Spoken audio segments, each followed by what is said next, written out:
টি-20 বিশ্বকাপ থেকে বাংলাদেশের বাদ পড়া নিয়ে জল গড়িয়েছে অনেক দূর। এই ইস্যুতে বাংলাদেশের পাশে দাঁড়িয়েছে ভারতের চিরশত্রু দেশ পাকিস্তান। সব মিলিয়ে বিশ্বকাপ শুরু হলেও জটিলতা এখনও দূর হয়নি।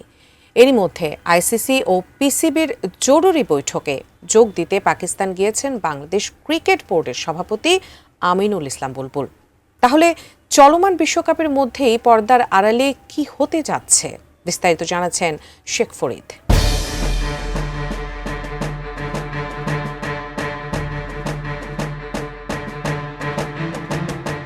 নানা নাটকীয়তার পর শুরু হয়েছে টি-20 বিশ্বকাপের 10ম আসর।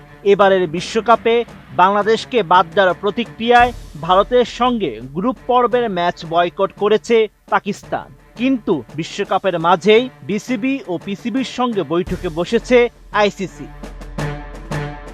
বিসিবির একটি সূত্রে জানা যায়, আইসিসির বৈঠকে যোগ দিতে গত 7 ফেব্রুয়ারি দিবাগত রাত 1টায় লাহোরে গিয়েছেন বিসিবির সভাপতি আমিনুল ইসলাম বুলবুল। সভা শেষে 8 ফেব্রুয়ারি বিকেলেই ঢাকা ফেরার কথা রয়েছে বিসিবির সভাপতির। ওই বৈঠকে সমসাময়িক ইস্যু নিয়ে কথা হওয়ার সম্ভাবনা রয়েছে। এখন দেখার বিষয় আইসিসির পক্ষ থেকে কি সিদ্ধান্ত আসে। নতুন বাংলাদেশ গড়তে এলো জুলফিকার স্টিল। জুলফিকার স্টিল, ইস্পাত দৃঢ় অঙ্গীকার। এর আগে ভারতের মাটিতে না খেলার ব্যাপারে অনড় ছিল বাংলাদেশ। বিপরীতে নিজেদের ম্যাচগুলো শ্রীলঙ্কায় সরিয়ে নেওয়ার আহ্বান জানালেও মানেনি আইসিসি। বিশ্ব ক্রিকেটের সর্বোচ্চ সংস্থাটি বাংলাদেশের জায়গায় স্কটল্যান্ডকে বিশ্বকাপে যুক্ত করে। এরপর এই ঘটনার জল অনেক দূর গড়িয়েছে। বাংলাদেশের প্রতি সংহতি জানিয়ে ভারতের বিপক্ষে না খেলার ঘোষণা দেয় খোদ পাকিস্তানের প্রধানমন্ত্রী শাহবাজ শরীফ।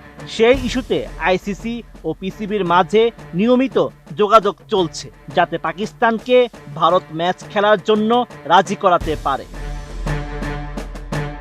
কারণ বাংলাদেশকে বিশ্বকাপ থেকে বাদ দেওয়ার সিদ্ধান্ত অন্যায্য দাবি করে শুরুতে প্রতিবাদ জানিয়েছিলেন পিসিবির সভাপতি মহসিন নাকভি। তখনই তিনি বিশ্বকাপ বয়কটেরও হুমকি দেন। যদিও পরে সেই সিদ্ধান্ত থেকে সরে এসে পাকিস্তান সরকার জানায়, বাংলাদেশের পাশে দাঁড়ানোর অংশ হিসেবে খেলবে না ভারত ম্যাচ।